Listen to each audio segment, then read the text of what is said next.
गीता ज्ञानदाता भी नासवान है। ये तीन परमात्मा, एक सरपुरुष, एक अक्षर पुरुष और परम अक्षर पुरुष, वो पूर्ण परमात्मा स्वयं है। वो सत्यनारायण है, वो अविनाशी परमात्मा है। पहले ये थोड़ा सा क्लियर करते हैं कि जैसे ब्रह्मा विष्णु महेश की भी मृत्यु होगी, ब्रह्मा जी की आयु है 100 वर्ष की और उनका 50 वर्ष पूरे हो चुके हैं, 51वां वर्ष चल रहा है। ब्रह्मा जी का 51वां वर्ष चल रहा है और उनके वर्ष बनते कैसे हैं? जैसे ब्रह्मा जी का एक दिन 1000 चतुर्युग का है और एक चतुर्युग में कितने वर्ष होते हैं? सतयुग, त्रेता, द्वापर, कलियुग, ये चारों युग मिलाकर एक चतुर्युग बनता है, चारों युगों का। और इनके कुल वर्ष कितने हैं? 43,20,000 वर्ष एक चतुर्युगी में। और ब्रह्मा जी के ऐसे ऐसे 1000 चतुर्युग का दिन, इतनी ही रात्रि है। अब जैसे अब ये वैज्ञानिक छाती कूट रहे हैं कि हमने बहुत बड़ा अनुसंधान कर लिया और बिग बैंग वाला थ्योरी है कि उसमें ऐसा हुआ, धमाका हुआ, फिर ऐसे बन गया और फिर सारा अणु बनकर ऐसे मिल गया। पहले तो परमात्मा ने अपने वचन से सब कुछ बनाया, पृथ्वी बनाई, सूर्य बनाए, सब लोक बनाए, ब्रह्मांड बनाए, मनुष्य बनाए, सब जीव बनाए। उसके बाद विधान बनाकर छोड़ दिया। ये फिर ऐसे हो रहा है तो इसने खोजने जाओ इसके ऊपर, तो ये तो बालकों की सोच है, कैसे हुआ, क्यों हुआ, और करने वाले ने कर दिया, होता हो जैसे हो या ना हो। तो वो कैसे होता है? जैसे 1000 चतुर्युग तक यहां सब ठीक रहेगा, यानी प्रलय तो आती रहेंगी, एक प्रलय, एक महाप्रलय, एक मीडियम प्रलय होती है। ये 3 प्रकार की प्रलय होती है, हमने डिटेल से बता रखा कई बार, फिर आगे बताएंगे। अब दूसरा प्रसंग है। तो जैसे ब्रह्मा जी का एक दिन पूरा होगा, तब कितना समय बीत जाएगा? 4 अरब 32 करोड़ वर्ष टोटल एक दिन का। 1000 से गुना कर दो 43,20,000 को, तो 4 अरब 32 करोड़ वर्ष बीत जाएंगे। तब क्या होगा? रात्रि शुरू होगी ब्रह्मा जी की और पृथ्वी लोक पर, पाताल लोक पर और स्वर्ग लोक में कोई प्राणी नहीं रहेगा। ये सभी मृत्यु को प्राप्त हो जाएंगे, सब पानी ही पानी भर जाएगा, इसमें प्रलय हो जाएगी। और उसके बाद क्या होगा कि सभी प्राणी वो ब्रह्मा जी के लोक में अलग अलग स्थिति में, अलग अलग जैसे जिसके कर्म है वहीं पर उनको रख दिया जाएगा। और तब तक इतनी ही रात्रि के बाद फिर ये स्थिति फिर से सभी ग्रहों की सुचारू हो जाती है और उसके बाद फिर इन पर फिर से जीवन शुरू हो जाता है। ऐसे ये शुरू होती है, फिर दिन शुरू होगा। तो कहने का भाव यह कि ऐसे 30 दिन रात का एक महीना हो गया ब्रह्मा जी का। एक महीना ऐसे दिनों का जिसके एक दिन में 4 अरब 32 करोड़ वर्ष और इतने रात्रि में, और ऐसे 30 दिन रात का एक महीना, ऐसे 12 महीने का एक वर्ष और 100 वर्ष की आयु है ब्रह्मा जी की।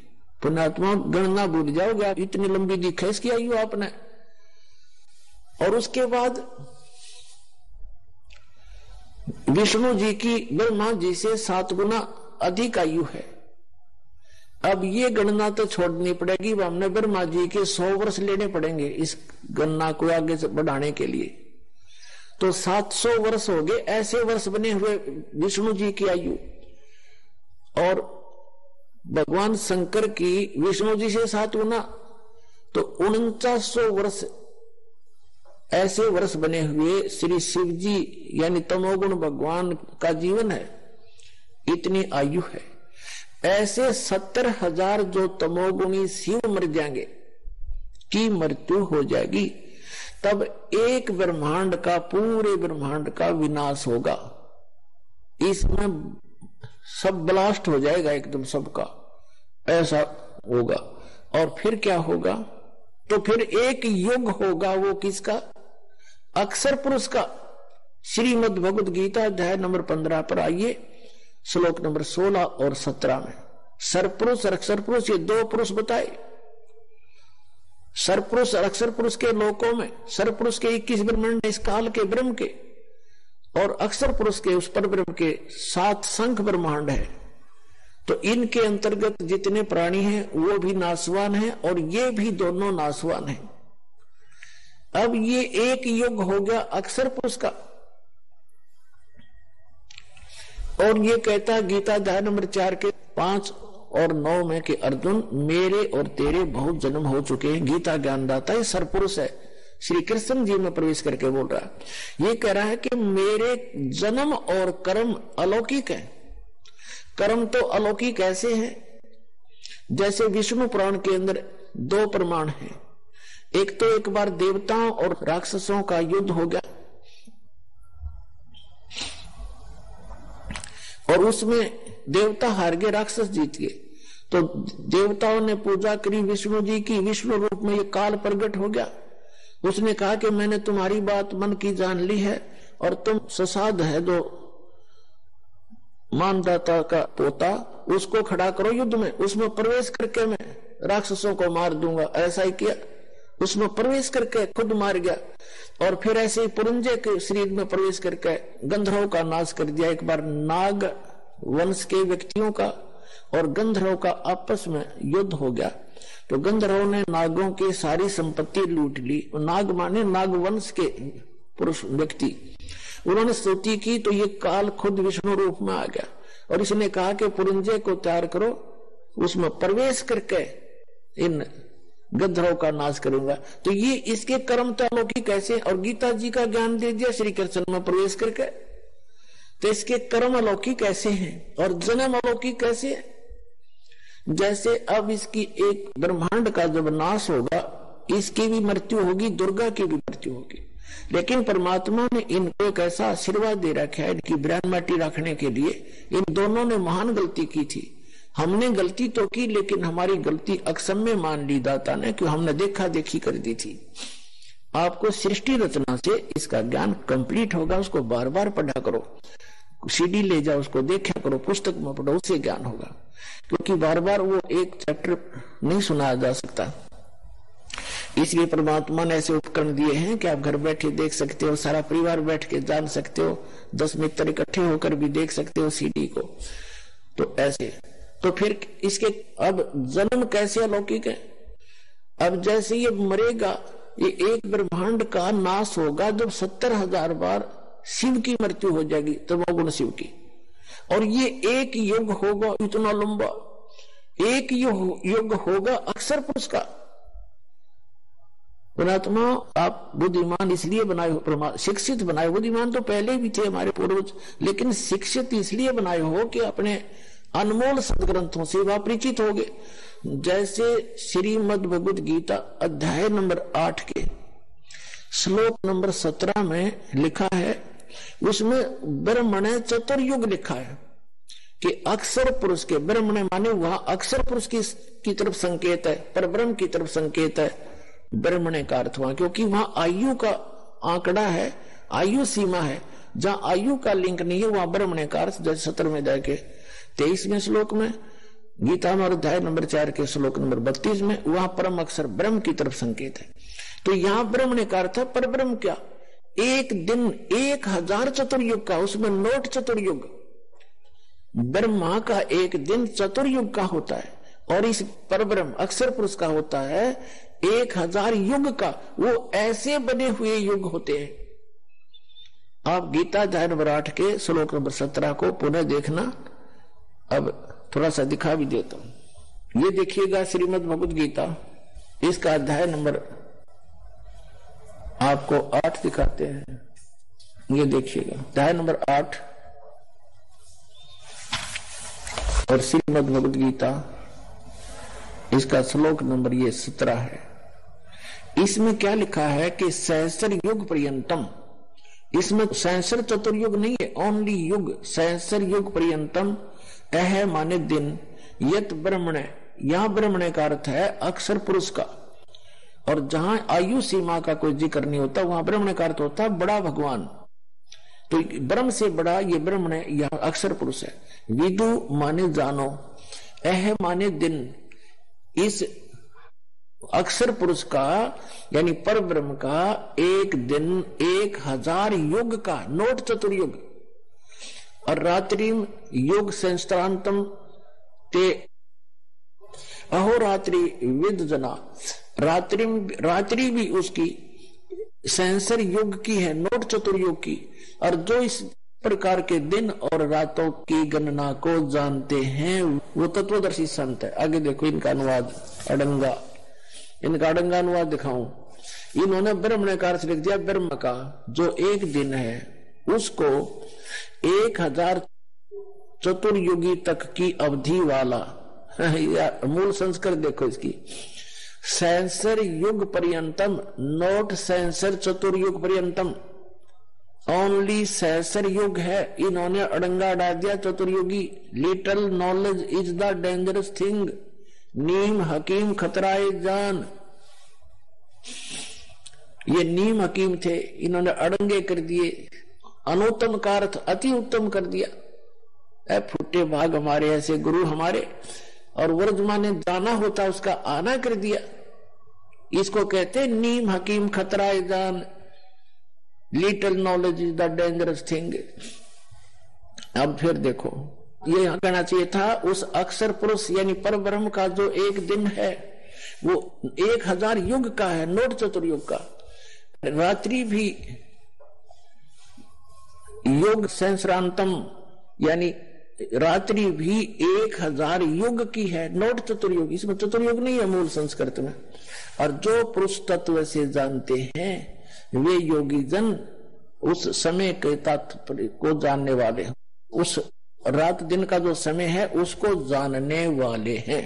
अब जो दास आपको बता रहा है ये गॉड कबीर गिवन है, और वो भगवान है, सब जानने वाले हैं, उसके द्वारा रची हुई है सारी कहानी, सब सृष्टि। तो उन्होंने बताया है कि जैसे अब ये एक युग हुआ, ये एक युग हो गया, युग नोट चतुर्युग अक्षर पुरुष का, ये क्या होगा, एक ब्रह्मांड का विनाश हो गया। इस ब्रह्मांड को पुनः बनने में अरबों खरबों वर्ष लगेंगे, तब तक ये सभी प्राणी दूसरे ब्रह्मांड में चले जाएंगे ऑटोमेटिकली, परमात्मा ने विधान बना रखे। और ये काल की भी मृत्यु होगी सरपुरुष की, और दुर्गा जी की मृत्यु होगी, और आग लगेगी पूरे ब्रह्मांड में, पूरे ब्रह्मांड में आग लग जाएगी, और ये तड़प तड़प कर मरेंगे सारे जो यहां रह जाएंगे। उसके बाद सभी प्राणी दूसरे लोक में चले जाएंगे वहां, और इन दोनों का फिर वहां पुनर्जन्म होगा, किसी अन्य से नहीं होगा, ऑटोमेटिक ये वहां जाते ही जहां इनका अलग स्थान है ब्रह्मांड में, सबसे ऊपर टॉप के स्थान पर, सब जगह से बना रखा है, उस स्थान पर जाते ही इन दोनों का युवा शरीर हो जाएगा, दुर्गा का और इस सरपुरुष काल का। फिर इनके कुछ वचन से और कुछ इनके शारीरिक संस्कार संयोग से ये फिर पुनः 3 पुत्रों की उत्पत्ति करेंगे। और जो अच्छी आत्माएं जो बची हुई थी उनके पुण्य फिर भी शेष रह जाते हैं, तो उनमें से फिर ये वहां, पहले तो यहां पर ब्रह्मा विष्णु महेश, जैसे एक ब्रह्मा मर गया, दूसरा पुण्यात्मा जो अब रह जाएंगे इस भक्ति को संग्रह कर पार ना हुए, वो धन सारा रह गया उनके साथ, उसको ऐसे ठगवा होगा उनको। जैसे ब्रह्मा जी की मृत्यु हुई तो नेक्स्ट पुत्र ब्रह्मा रजोगुण बना के, रजोगुण क्षेत्र में रह के, ये दोनों दुर्गा और ये वहां एक पुत्र उत्पन्न करते हैं, वो ऑटोमेटिकली रजोगुण हो जाता है। इस ब्रह्मा के मरते ही दूसरा युवा ब्रह्मा वहां धर देंगे ठाक है, और फिर वो सृष्टि चलाए, वो ऐसे रहेगा। इतने वर्ष के बाद फिर उसकी मृत्यु, ऐसे 7 ब्रह्मा की मृत्यु के बाद एक विष्णु मरेगा, ऐसे नेक्स्ट विष्णु वो उत्पन्न करके अचेत रखेंगे, इस विष्णु के मरते ही दूसरा विष्णु धर देंगे, और वो जो मृत्यु को प्राप्त हुए ब्रह्मा विष्णु महेश वो नीचे 84 लाख योनियों के चक्कर में फिर से गिर जाएंगे। परमात्मा कहते हैं ये अरहट का कुआ लोई या गड़बज्जा है सब कोई, कीड़ी कुंजर और अवतारा, हर हट डोर बंधे कई बारा, असंग जन्म हो गए नो भी ऐसे चक्कर काटते हैं। ये अवतार तक ब्रह्मा विष्णु महेश तक की मृत्यु होती है। ऐसे ही जब शिव मरेगा उससे पहले एक तमोगुण युक्त उन्हीं पुण्यात्माओं में से एक शिव को रख लेगा और फिर उस शिव की मृत्यु होते उसको रख देगा। ऐसे इसने अपनी व्यवस्था बना रखी है। इसको 1 लाख मानव शरीरधारी प्राणी खाने होते हैं और उस अपने खाने के लिए इसने तीनों पुत्रों की ड्यूटी ला रखी है। इनको ऐसे गुण युक्त बना रखा है, इनके भी बस की बात नहीं है। अब आपने गरीबदास साहिब जी की वाणी में, जैसे आपने तो नहीं पढ़ा होगा, पर बोला है दास ने कि राम कृष्ण सतगुरु सहजादे और भक्ति हेत या हुए प्यादे। कहते ब्रह्मा विष्णु और महेशा ये तीनों देव दयालु हमेशा। अब जो ये वचन बोला है कितना गूढ़ है कि राम कृष्ण उस परमात्मा के सहजादे हैं, यानी उन विशेष अच्छी आत्माएं हैं। इन्होंने घने भक्ति करी थी लेकिन गलती खा गए, यहीं रह गए। ये है उस परमात्मा की प्यारी आत्मा। अब ये फिर कभी इतने युगों के बाद ये पृथ्वी पर पटके जाएंगे और फिर इनका मनुष्य जन्म होगा। यानी जब कभी मनुष्य जीवन होगा परमात्मा फिर इनको पकड़ेंगे। जैसे कहते हैं जो जन मेरी शरण है ताका हूं मैं दास, और गेल गेल लाग गया फिर जब तक धरती आकाश। तो इन्होंने कितना काम बढ़ा लिया, जो इसी गलती करके ऐसी भक्ति करके सार नाम तक प्राप्त करके यही धक्के खा रहे हैं। अब टिंडे ले लिए ब्रह्मा विष्णु महेश बन गए, फिर यहाँ गया बने। बता क्या फायदा हुआ इनका। तो पुण्यात्माओं तत्व ज्ञान के भाव से हम बड़ी भारी गलतियां कर गए। अब इसको बड़े ध्यान से रखना, इस अनमोल रत्न है संभाल के रखना। इसको ऐसे कहते हैं ये बात कहन सुन की नहीं, ये कर पाड़न की है। ये कहन सुन की नहीं, ये करण की है ये काम। अब जो प्रसंग हमारा फिर आते हैं, ये तो इनका निर्णय दे दिया आपको, इनकी ऐसी स्थिति होगी। अब जो अक्षर पुरुष है इसकी मृत्यु कैसे होगी, इसका कितना पीरियड है, जैसे एक युग बना ऐसा जो आपको बताया। 1000 ऐसे बने हुए युग का इसका दिन इतनी ही रात्रि है। श्रीमद् भगवद गीता अध्याय नंबर 8 के श्लोक नंबर 18 से लेकर और 21-22 तक ये निर्णायक ज्ञान दिया है। उसमें क्या बताया है कि जिस समय इस काल के जब एक दिन खत्म होगा अक्षर पुरुष का, 1000 युग जब पूरे होंगे तो 21 ब्रह्मांड में आग लगेगी।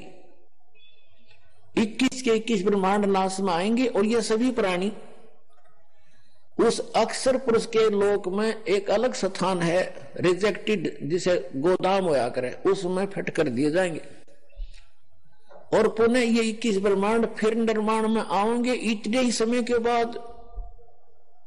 तब तक ये वहां पड़े पड़े सड़ेंगे, उन बोरियों के अंदर अलग से स्टॉक होगा इनका।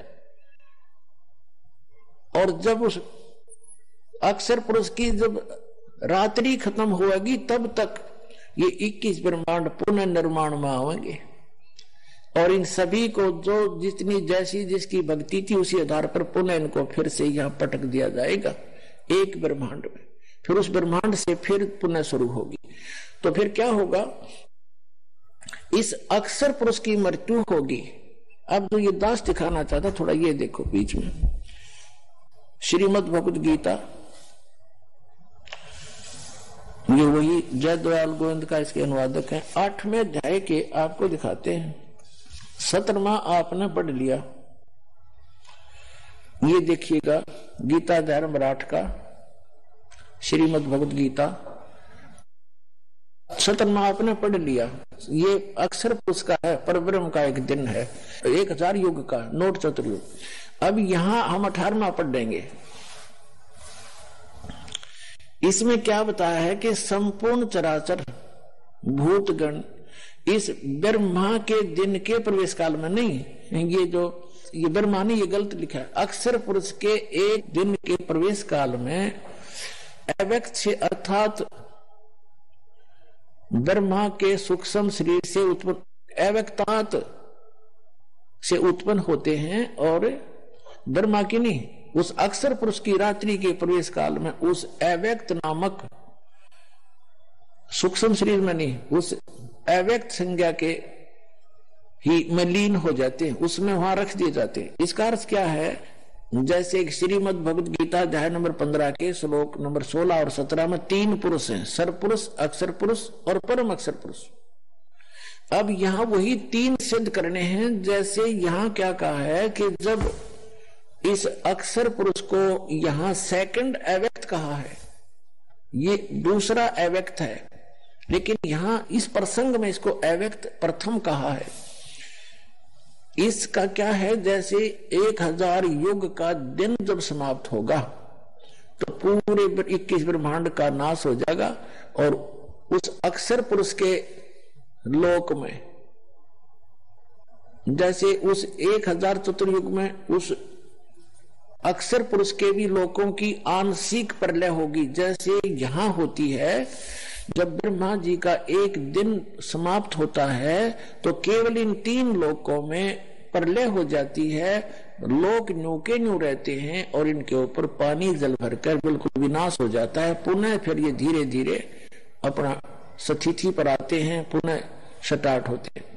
तो इसी प्रकार उसके आंशिक लोकों में प्रलय हो जाती है उसकी भी, और उस जो बचे हुए लोक हैं जो उसका एक अलग से, जैसे यहाँ ब्रह्म लोक है वहां पर ब्रह्म लोक है, उसके अंदर सभी प्राणी रख दिए जाते हैं।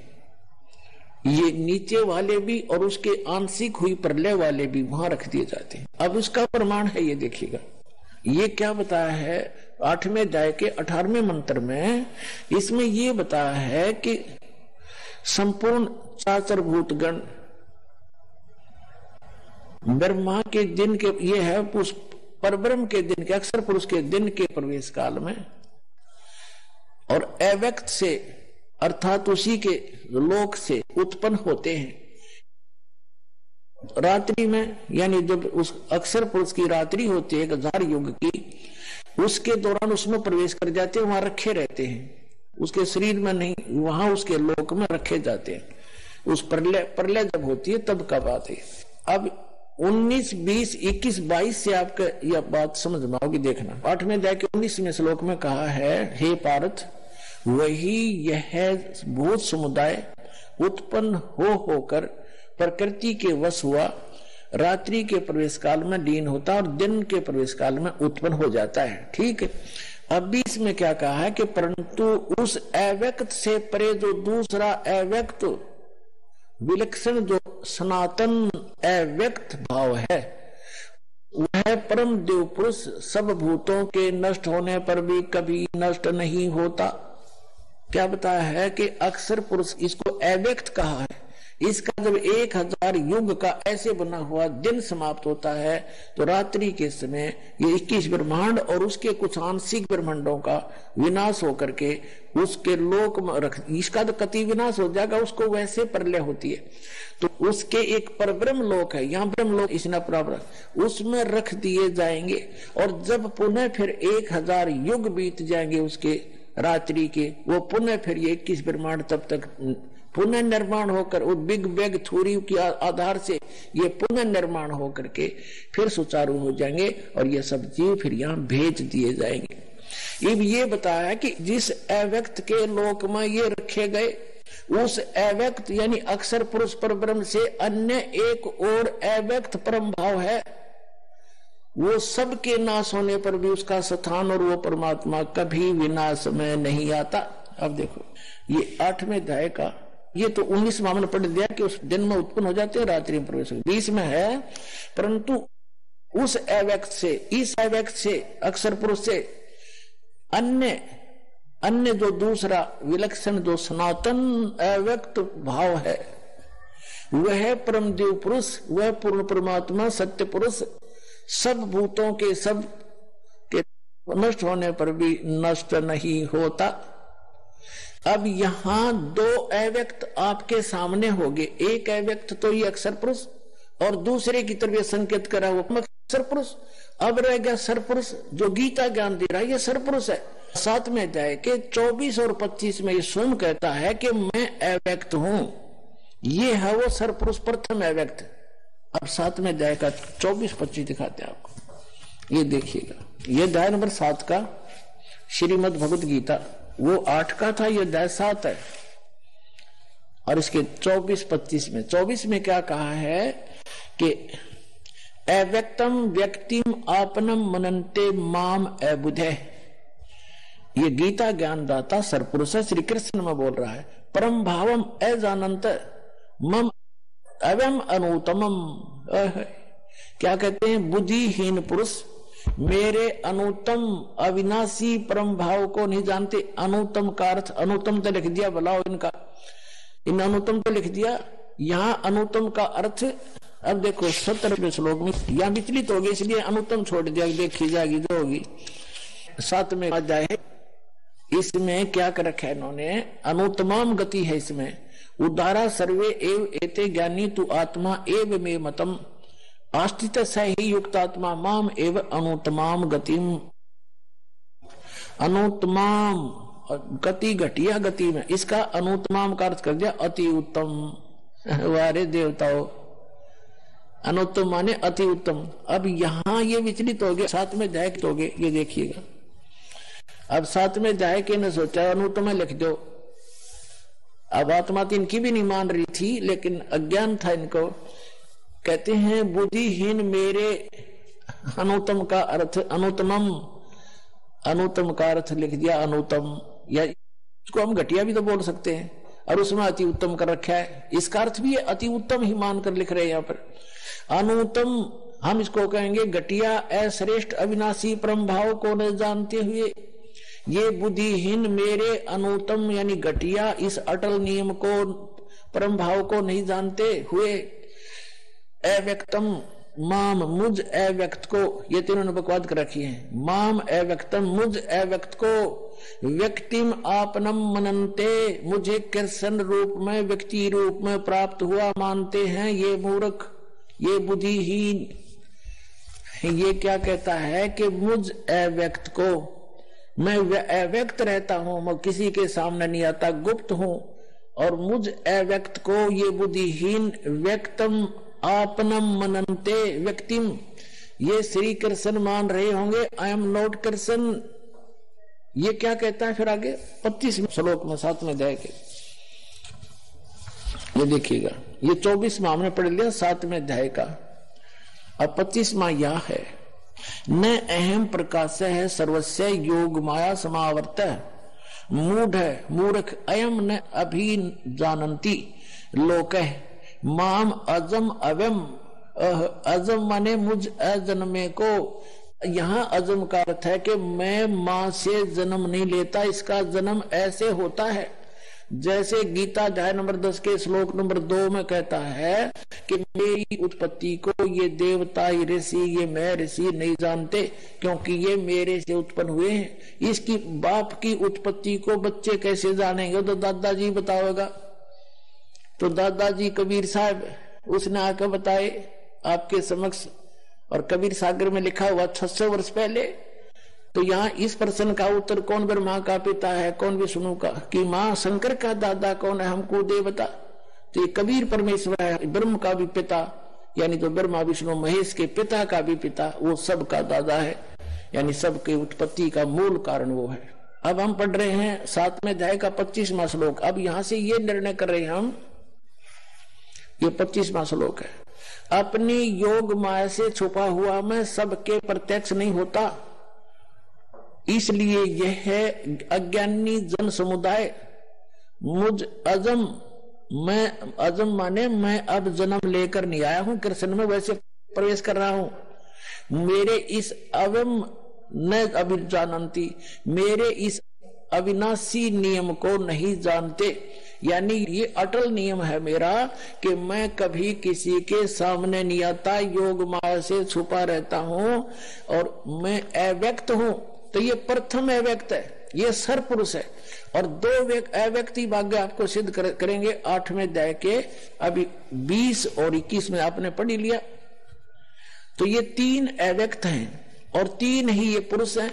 प्रथम अव्यक्त ये सरपुरुष है, ब्रह्म 21 ब्रह्मांड का स्वामी है, और दूसरा अव्यक्त ये अक्षर पुरुष है, ये 7 संत ब्रह्मांड का स्वामी है, और तीसरा अव्यक्त जो कभी सभी के नष्ट होने पर भी कभी नष्ट नहीं होता, वो परम द्वीप पुरुष यानी परम अक्षर पुरुष, वो कबीर भगवान है। ये देखिए, अब हम 8वां अध्याय में आगे 7वां पढ़ लिया, उसमें से इतना ही प्रमाण लेना था हमने कि प्रथम अव्यक्त 7वें अध्याय के 24 और 25 में ये खुद कहता, गीता ज्ञानदाता, कि मैं अव्यक्त हूं, अपनी योग माया से छुपा रहता हूं, ये मेरा अश्रेष्ठ घटिया अटल नियम है कि मैं कभी किसी के सामने नहीं आता। जब एक पिता अपनी संतान से छुप कर रहता है तो उसमें कोई दोष है, वो घटिया नियम है उसका, तो ये कभी सामने नहीं आता अपने यथार्थ रूप में। तो ये कहता मैं प्रथम अव्यक्त हो गया। अब 2 अव्यक्त यहां से लेंगे। श्रीमद् भगवद गीता अध्याय नंबर 8 का अब श्लोक नंबर हमने 19 पढ़ दिया। उसमें पढ़ा था कि ये सभी भूत समुदाय उत्पन्न होकर प्रकृति से वश हुए, रात्रि प्रवेश काल में लीन होकर के दिन के प्रवेश काल में उत्पन्न होते हैं। किसमें? वो ब्रह्म ने ये यहाँ इस स्पष्ट कर दिया, इस काल के ये ब्रह्म ने, ये अक्षर पुरुष पर ब्रह्म के दिन में इस अव्यक्त, ये व्यक्त, ये अव्यक्त, इस अव्यक्त से, इस अव्यक्त के शरीर में लोक में प्रवेश करते हैं। अब ये तो प्रथम अव्यक्त, प्रथम हमने पढ़ लिया। अब ये दूसरा अव्यक्त और तीसरा ये है। अब 20 में लिखा है कि परंतु उस अव्यक्त से परे, जिस अव्यक्त के इसमें जो जाकर के दिन के समय में तो उसमें प्रवेश कर जाते हैं, रात्रि में उसमें जाकर लीन हो जाते हैं, वहां चले जाते हैं, उससे अलग जो अव्यक्त है, परंतु उस अव्यक्त से, अब ये तीसरे अव्यक्त की तरफ संकेत है। प्रथम तो यहां हो लिया, ये हो गया इस 18वें में, उस अव्यक्तात्, उस अव्यक्त से उत्पन्न होकर रात्रि के समय में उसमें लीन होते हैं और दिन के समय में उस अव्यक्त के लोक में, शरीर में उसके लोक में चले जाते हैं। इसका अर्थ है ये तो दूसरा अव्यक्त हो गया। अब प्रथम अव्यक्त हो गया 7वें अध्याय के 24-25 के अंदर, दूसरा अव्यक्त हो गया ये 8वें अध्याय के 18वें श्लोक में। अब तीसरे अव्यक्त की तरफ संकेत कर रहा है 8वें अध्याय का ये 20वां श्लोक। देखिएगा 8वें अध्याय का ये 20वां श्लोक है कि इस अव्यक्त से जो अब प्रसंग चल रहा है, परंतु उस अव्यक्त से, इस ऊपर के अव्यक्त से परे जो दूसरा विलक्षण, जो सनातन अविनाशी अव्यक्त भाव है, वह परम दिव्य पुरुष सब भूतों के नष्ट होने पर भी नष्ट नहीं होता। अब ये 3 हो गए। अब यहां थोड़ी सी गड़बड़ी इन्होंने और कर रखी है। अब देखना 21 में, अब 21 में है श्रीमद् भगवद गीता अध्याय नंबर 8 के श्लोक नंबर 21 में हम आगे। ये 21 मंत्र है। अव्यक्त अक्षर इस नाम से कहा गया। अब देखो, वैसे अक्षर का अर्थ होता है अविनाशी और सर का अर्थ होता है नाशवान। गीता अध्याय नंबर 15 के श्लोक नंबर 16 में सर और अक्षर कहे हैं। अब इसको इसलिए अक्षर कहा है कि इसका जीवन काल बहुत ज्यादा है और ये अक्षर दिखे, लेकिन 15वें अध्याय के 17वें श्लोक में स्पष्ट कर दिया कि उत्तम पुरुष इनसे दूसरा है। और जो वास्तव में अविनाशी कहा जाता है ये भी नाशवान है। जैसे एक तो चीनी के मटेरियल की बनी हुई कप आपने देखे होंगे, प्लेट, वो अंडरस्टूड हाथ से छूटे फूटे, वो तो सर मटेरियल है। और एक स्टील का कप हो तो स्टील के बॉडी समझ ले इस अक्षर पुरुष वाले लोग की, वहां रहने वालों की। लेकिन स्टील का भी एक दिन नष्ट होगा, लेकिन समय बहुत लगता है। वो वैसे स्थायी सा दिखा है, वैसे स्थायी दिखा उसकी तुलना में, इसलिए अक्षर कह दिया इसको। इसकी आयु बहुत बनी है अक्षर पुरुष की। अब कहा है कि वो उससे अन्य है वो परमात्मा, वो अक्षर पुरुष। अब सरपुरुष अक्षर पुरुष, अब यहां जो अक्षर शब्द है या विनाशी की तरफ संकेत है, लेकिन वो अक्षर नहीं है, इसलिए तो आगे कहा कि पुरुष तो अन्य परमात्मा उदाहरते।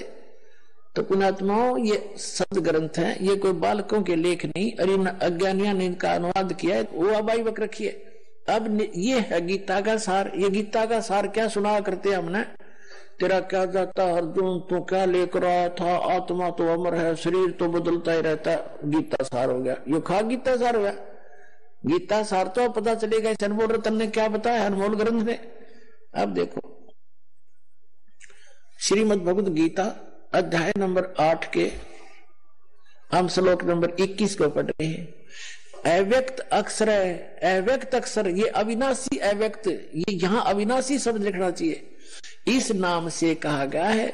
और इस अविनाशी नाम भाव को परम गति कहते हैं, ये है वो परम गति। और जिस सनातन अव्यक्त भाव को प्राप्त होकर मनुष्य वापस नहीं आते वह मेरा परम धाम है। अब देखो यहां गलती खा गई है। अब ये यहाँ क्या कहना चाह रहा है कि मैं भी कभी वहीं रहा करता था, मेरा मूल निकास वहीं से, वहां से इसको निष्कासित किया गया था। जैसे एक व्यक्ति कह रहा था कि हमारे गांव का एक लाला जी था बनिया वैसे, और मैं कुदरती उसी की दुकान पर चला गया, लेकिन वो गांव छोड़े उन्होंने लगभग 50 वर्ष हो गए थे। हमारे जन्म से भी पहले वो गांव छोड़कर शहर में रह रहे थे और वहां अपनी सब संपत्ति को सेल कराए थे। और वो व्यक्ति वृद्ध वहीं बैठा था, उसने मुझसे पूछ लिया आप कौन से गांव के हो। मैंने अपना गांव बताया कि मैं उस गांव का हूं। तो वो कहता है कि हमारा भी मूल गांव, हम भी उस गांव के हैं। और जबकि उस गांव में उसकी कोई संपत्ति एक पैसे की भी नहीं है, लेकिन फिर भी वो कह रहा है कि हम भी उसी गांव से हैं, उसी मेरा मूल गांव वही है। तो ये यहां ये कह रहा है कि वो स्थान जहां वो परम अक्षर ब्रह्म रहता है, ये मेरा परम धाम तो वही है, असली स्थान तो मेरा भी वही है। तो इसका ये अर्थ है, लेकिन अब इसका वहां कुछ नहीं है। लेकिन वैसे कहने में ये कहता है कि वो मेरा परम धाम है, मेरा भी वहां से ही निकास है, इसका ये अर्थ है। इसको आप सृष्टि रचना में पढ़ोगे तब पता चलेगा ये वहीं से निष्कासित है। अब देखिएगा, अब 8वें अध्याय के हम गीता जी के 21वें को पढ़ रहे हैं कि वो अव्यक्त अक्षर यानी अविनाशी अव्यक्त इस नाम से कहा गया है। इस अक्षर अविनाशी अव्यक्त भाव को परम गति कहते हैं, जो उस लोक में चले गए सतलोक को। और जिस सनातन अव्यक्त भाव को प्राप्त होकर मनुष्य वापस नहीं आते वह मेरा परम धाम है। वैसे इसका अर्थ ये है कि वो मम धाम परमम, वो मेरे धाम से श्रेष्ठ है। एक तो अर्थ इसका ये बनेगा सीधा। तो वैसे हम इसका अर्थ लगाएं तो इसका अर्थ ये बनता है, ये कहना चाहता है कि मेरा भी मूल स्थान वही है, अब उसका वहां है कुछ नहीं। जैसे अभी आपको उदाहरण दिया एक सेठ का, तो ऐसे समझ। अब देखो 22 में क्या कहा है कि हे पार्थ, जिस परमात्मा के अंतर्गत ओहो गीता ज्ञान दाता से अन्य है वो परम अक्षर ब्रह्म सर्वभूत सभी प्राणी आते हैं, जिस सच्चिदानंद घन परमात्मा से यह समस्त जगत परिपूर्ण है वह सनातन अव्यक्त परम पुरुष तो अनन्य भक्ति से प्राप्त करने योग्य है। हो गया स्पष्ट। गीता ज्ञान दाता अपने से अन्य किसी और परम अक्षर ब्रह्म पूर्ण परमात्मा की भक्ति करने के लिए कह रहा है। उसकी भक्ति तो अनन्य मन से करने वाले को प्राप्त होगी। अनन्य माने एक इष्ट रूप में उस परम पिता को मानकर सत साधना, ये सभी साधना करने वाले को वो परमात्मा प्राप्त होगा। अब जो प्रसंग जो दास क्लियर करना चाह रहा था, अब उस कल और आज के सत्संग में वहां आए हैं जहां आदरणीय गरीबदास साहिब जी के उस अमृत वचनों को दास साहब के समक्ष स्पष्ट करना चाहता था। क्या कहते हैं, अब जैसे आप जी को सभी इन प्रभुओं की आयु बता दी, अब अक्षर पुरुष की मृत्यु कैसे होगी, इसका 1000 युग का दिन, 1000 युग की रात्रि, जो युग की गणना आपको बताई कि 70,000 तमोगुण शिव की मृत्यु के बाद एक ब्रह्मांड का विनाश होता है और इस काल की मृत्यु होती है। ये कहता मेरी जन्म मृत्यु होती है, लेकिन तू नहीं जानता, ये दास जानता है, परमात्मा जानता है। उस भगवान ने बताया, इस दास को ज्ञान दिया, ये दास बता रहा। उसकी एक मृत्यु, उसका एक युग, इस काल की मृत्यु, एक ब्रह्मांड का विनाश, और वो जितना समय में ये होती है वो एक युग है अक्षर पुरुष का, उस सेकंड अव्यक्त का, द्वितीय अव्यक्त का। और इतनी ही रात्रि, 1000 युग का दिन, 1000 युग की रात्रि, नोट चतुर्युग की। और ऐसे 30 दिन रात का बना हुआ महीना, एक महीना बनता है, और 12 महीने का वर्ष। ऐसे उस अक्षर पुरुष की 100 वर्ष की आयु है। एती उम्र बुलंद मरेगा अंतरे, क्योंकि सतगुरु लगे न कान न बैठे वो संतरे। इतनी लंबी आयु भी हो जाएगी तो भी अंत मृत्यु है। यहाँ की इन साधनाओं से क्यों? क्योंकि आपको वो संत नहीं मिले, वो सतगुरु नहीं मिले।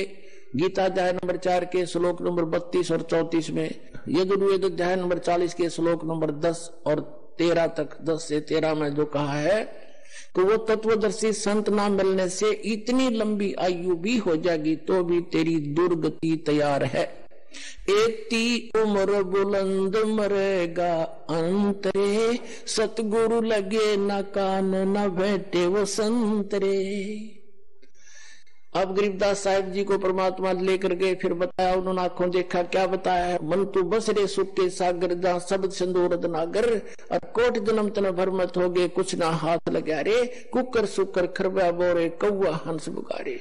कोटि जन्म तू राजा की ना मिटी न मन की आशा, और भिक्षुकों का दर दर घूमा मिला ना निर्गुण रासा। ये ज्ञान ना मिलने से तू इतना दुख पाया। इंद्र कुबेर ईश की पदवी ब्रह्मावण धर्मराया, और विष्णुनाथ के पुर को जाकर तो फिर वापस आया। यानी ब्रह्मा विष्णु महेश की पदवी भी पाकर फिर तो ऐसे जन्म मृत्यु के अंदर धक्के खा रहा है। असंग जन्म तन मरत्या हो गए, जीवित क्यों ना मरे रे, और 12 दर मद महल मठ बोरे बहुर ना दे रे। वो 12वें द्वार को पार करके परमात्मा पावेगा। ये 11वां द्वार छाती कुटा करता है, ये बधु परमांश का पता नहीं। और 11वां द्वार था विलास दास भी बताओ था, और उन्हें को किसी को नहीं मालूम, मूर्ख बना रहा जनता को। तो पुण्यात्माओं, ये little knowledge is the dangerous thing, ये नीम हकीम खतरा इस जान। अब बुद्धिमान हो सभी, समझो इनको, इनकी सतीथि से परिचित हो, उनको छोड़ो और यहाँ हो। अब क्या बताया है कि असंग जन्म तन मरत्या हो गए, जीवित क्यों ना मरे रे। जीवित मरना है यहाँ की इच्छाओं से, यहाँ की जो अननेसेसरी वस्तुओं से अपना मन रोके। और दूसरा जीवित मरना है जैसे आप सत्संग में आलस कर जाते हो आने में, और ये सोचकर कहीं नुकसान ना हो जाए।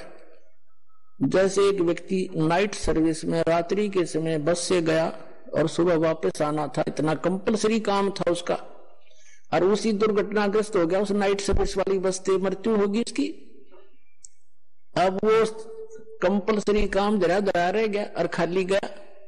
तो पुण्यात्मा, जब आपको मन ये आंट अड़ावे कि वहां जान फिर देखेंगे, या फिर ना होती, कहते काल करे सो आज करे, आज करे सो अब, और पल में परलय हो जाएगी, फिर करेंगे कब। तो ये मन जब ऐसी बकवाद करे, जब इस आधार से इसको रोके कि मान लीजिए अब तो हमने सोच लिया मर गए, और 3-4 दिन आ जाओ सत्संग में, अमृत वर्षा हुए, वो तो काल का को लो संग जन्म तो हो गया, हमने उसमें पढ़त्या ने धक्के खात्या ने, वो पूरा नहीं हो लिया आज तक, और वो उसमें पूरा हो भी नहीं सकता इस भगवान का सहयोग बिना। तो मान लीजिए 3 दिन आप 4 दिन आप आए और वहां कुछ हानि होगी तो उसने फिर ठीक कर लेंगे। और जब परमानेंट टिकट कट गई, परमानेंट मृत्यु होगी, फिर वो धरा रह गया, ना भगवान मिला ना वो काम होया। तो इस प्रकार इस मन शैतान को परमात्मा के फार्मूला तो रोके और भगवान के चरणों में दुखी सुखी चाहे किसी प्रकार भी पहुंचे। आपका पुण्य होता ही आने पे संत मिलन को चालिए तज माया अभिमान, और जो कदम आगे रखे वही एक समान। और यहाँ आते हैं तो 2 रुपये दान भी करने की सोचते हो, ये दान जो यहाँ किया गया ये आपका है, और वहां कोठीर बंगले बना के धरगे वो काल का आपका नहीं है। और यहाँ सदा व्रत चले, दिन रात किसी टाइम आओ, परमात्मा के बच्चों के लिए भगवान ने सारा भंडारा खोल रखा है। तो यहाँ जो दान करते हो, यहाँ आने का सत्संग सुनते हो और आकर बैठते, बड़े पुण्यों से आप परिपूर्ण हो रहे हो। तो कहते असंग जन्म तन मरत्या हो गए, जीवित क्यों ना मरे रे। 12 दरमद महल मठ बोरे बहु न दे धर रे। उस 12वें द्वार को पार करके परमात्मा का वो लोक है। प्रथम 11वां द्वार है जो 21 ब्रह्मांड से पार करके हम इस अक्षर पुरुष के लोक में प्रवेश करेंगे, और 12वां द्वार है जो 7 संग ब्रह्मांड करके सतलोक के अंदर जब हम उस द्वार से पार करेंगे तो वो द्वार इस भक्ति से खुलते चले जाएंगे ऑटोमेटिकली आपके, और 12वां द्वार पार करके आप सतलोक में प्राप्त करोगे, जहां फिर लौट कर फिर कभी नहीं आओगे। फिर क्या बताते हैं कि दोजक बहिष्ठ सभी देखे राजपाट के रसिया। दोजक कहते हैं नरक को, बहिष्ठ कहते हैं स्वर्ग को, कि स्वर्ग और नरक में असंख्यों बार धक्के खा लिए, और 3 लोक से तरपत नाही ये मन भोगी खसिया। इस मन की कति तृप्ति नहीं हो सकती चाहे 3 लोक का राजा बना दे इसने। जैसे कोई सरपंच बन जाता है, वो ये सोचता है कि चेयरमैन बनूं अगली बार। जब बात चेयरमैन बनने के बाद नीति हो जाती है कि मैं एमएलए बनूं, जब जी साहब है। एमएलए बनने के बाद फिर न सोचा मंत्री पद मिले तो बात बढ़ाना, तो कोई आनंद नहीं आया भाई। और मंत्री जो बन जाता है वो सोचा मैं मुख्यमंत्री बना जब आनंद आवे। ये तो अपराधी नहीं रहे हम। अब मुख्यमंत्री की क्या टेंडेंसी होती है कि मैं प्रधानमंत्री बनूं, जो बात बना अटकलबाजी जोड़ने में लगा रहेगा, और फिर यह टिकट कट जाएगी, मृत्यु हो जाएगी, फिर गधा बनकर अंडेगा संतरी बना कुमार के पास, और कुत्ता बनकर संतरी बने। तो पुण्यात्मा परमात्मा ये बताना चाहते बच्चों, तुम कहाँ के ढोंड लग रहे हो, डले ढो रहे हो। मनुष्य जीवन से जो कार्य करना था वो तो तुम्हारे को बताने भी नहीं दिया। काल ने भगवान आकर चले गए, 120 वर्ष रह के अपने बच्चों को ज्ञान देना चाहते थे, इन काल के दूतों ने बाधा बनकर खड़े हो गए, और कबीर साहब का नामो निशान मिटा दिया। धाड़क था, जुलाहा था, ये था, वो था। अरे भगवान, लाल से कितने भी हो, लाल तो लाल ही रहेगा। तो कहीं पर भी आप जैसे छोटी जाति समझते हो, और लाल कहीं पर भी हो, कुरडी में पड़ा लाल तो भी लाल की कीमत लाल ही है, उसको कोई मासा नहीं घटा सकता।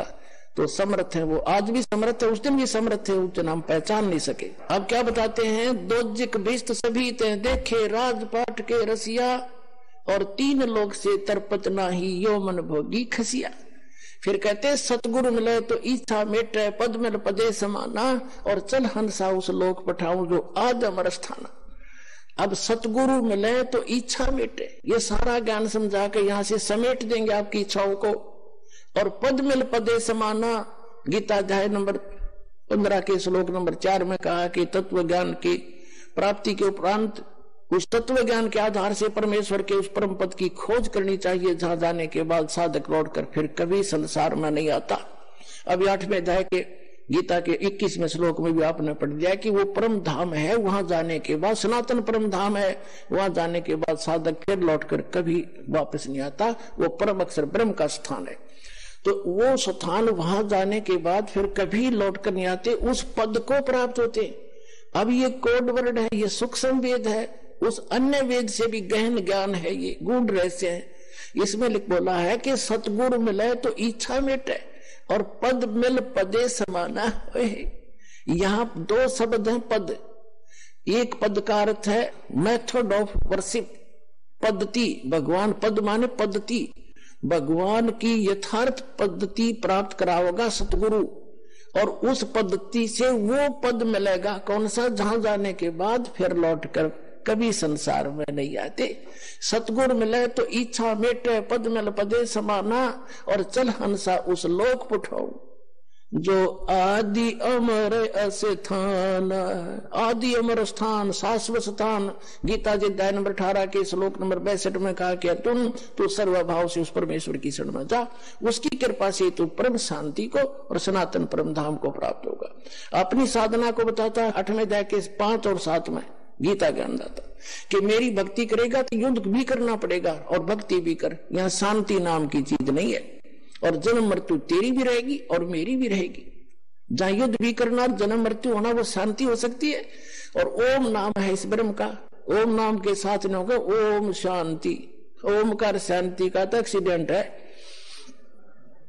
ओम से शांति हो नहीं सकती, सारे उल्टे काम। तो यहां बताते हैं कि चल हंसा उस लोक पठाऊं जो आदि अमर स्थाना, और 4 मुक्ति जहां चंपी करती। यहाँ की 4 मुक्ति हैं जिनको तुम प्राप्ति के लिए संख्यों पता नहीं हजारों वर्षों तक बैठे रहे, और फिर भी वो तुम्हारी 4 मुक्ति का सुख भी समाप्त होता है तुम्हारे स्वर्ग लोक में, ब्रह्म लोक में। और कहते हैं हम आपको ले जाएंगे साधना से, जहां आप जाओगे वहां 4 मुक्ति जहां चंपी करती, सदा के लिए वो सुख आपके चरणों में रहेगा। चार मुक्ति जहाँ चंपी करती माया होरी दासी, और दास गरीब अवय पद पर से वो मिले कबीर राम अविनाशी। बोलो सतगुरुदेव।